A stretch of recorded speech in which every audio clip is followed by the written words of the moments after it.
All right, so hello guys. We are from Group E, and then we are going to discuss about the distributed system. And also, I would like to introduce the member of our group, and then we have the Manutama, and then we have Edric Veda. We also have Laode, and the last one we have Devin Prawira. All right, so let's discuss about the material today. I would like to share your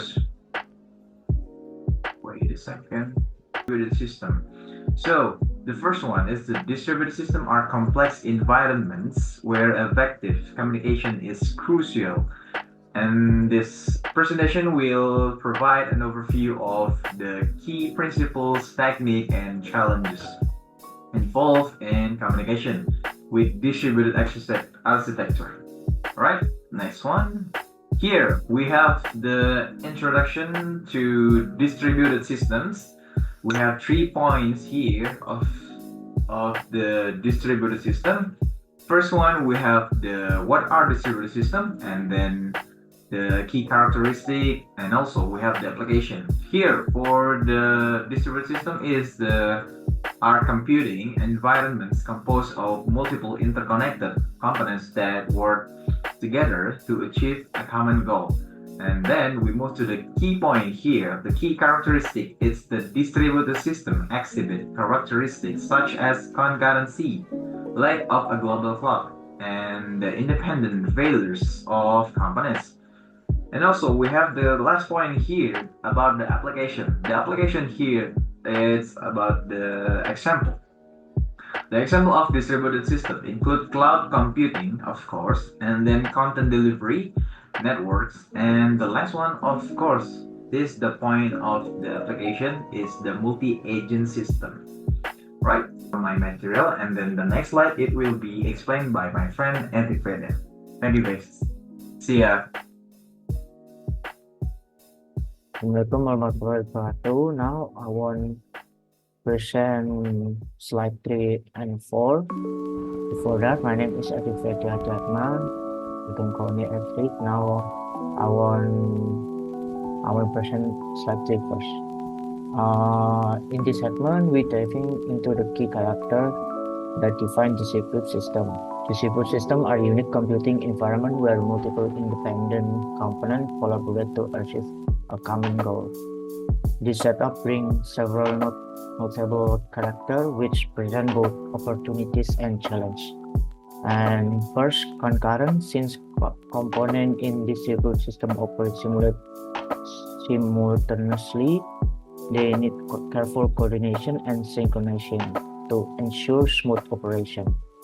Think of it like multiple chefs working in the kitchen. They must be in sync to avoid chores. Second, lack of a global clock. Unlike centralized system, distributed system don't have a single unified clock. This makes coordination tasks with precise timing significant challenge. Developer must rely on alternative method to ensure operation happen in the right order. Third is independent failure. Component in the distributed system can fail on their own without bringing down the entire system. While this advantage is requires robust fault tolerance mechanism to handle such failures efficiently. And the last, scalability. Well-designed distributed system should scale seamlessly, accommodating increasing workers and user demand without a drop in performance. This scalability is crucial for applications like cloud computing where demand can fluctuate widely.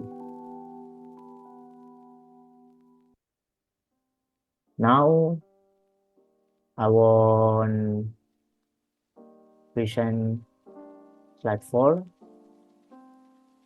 The first one is latency. Is the first challenge. Delay in data transmission can impact the performance of distributed system, making application feels sluggish and less responsive. And the second is reliability. is another big challenge. Ensuring messages are delivered consistently, even if some components fail, is essential to maintaining data integrity and functionality. And the third is security is a major challenge with components spread across different locations. Review security measures and necessary to protect against un- untourist access to breaches. And the last one is complexity. Distributed systems inherently involve multiple interconnected components, making them complex to manage. This complexity often makes it difficult to achieve smooth communication and coordination across the entire system. Thank you for my presentation. Assalamualaikum warahmatullahi wabarakatuh.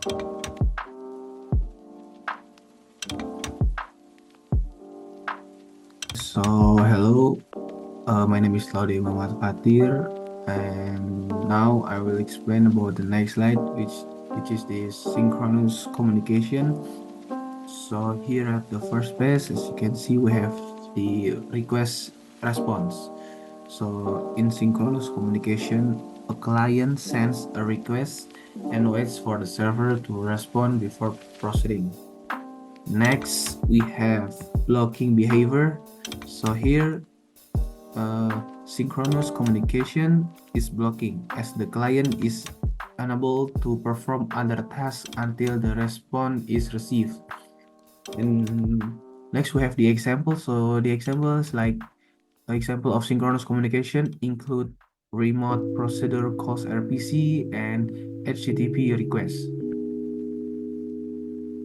I also will explain the next slide too, which the asynchronous communication.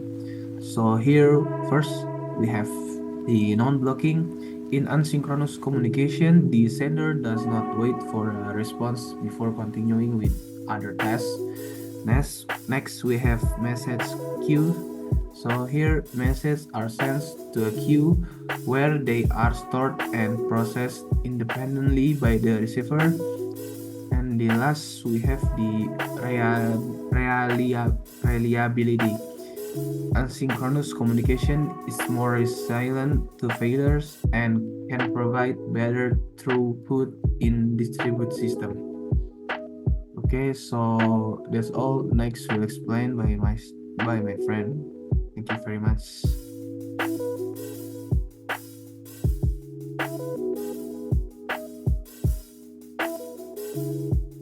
Assalamualaikum warahmatullahi wabarakatuh.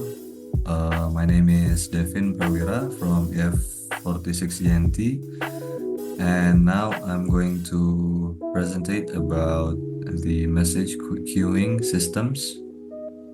So for the message queuing systems, there are four, and that is producers, message queues, consumers, and reliability.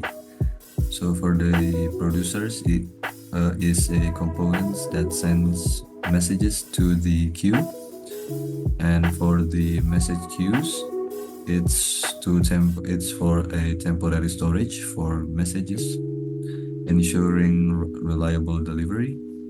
And for the consumers is a component that receive and process messages from the queue. And the last one, reliability, is a message queuing systems that provide fault tolerance and guaranteed delivery. And for the next slide is remote procedure calls, or RPC. And for RPC we have three, and that is client server model, marshalling and unmarshalling, and synchronous invocation. So for the first one, client-server model it allows a client to invoke a procedure on a remote server, hiding the underlying communication details. And for the second one is marshalling and unmarshalling. So for this one is a frameworks that handles the serialization and the deserialization of the data between the client and the server. And for the last one is synchronous invocation. And this one is RPC calls are typically synchronous, with the client waiting for the server's response before proceeding. And here's a picture of RPC, or an example of RPC. And yeah, that's it for my presentation. The next slide will be explained by my friend. Thank you so much.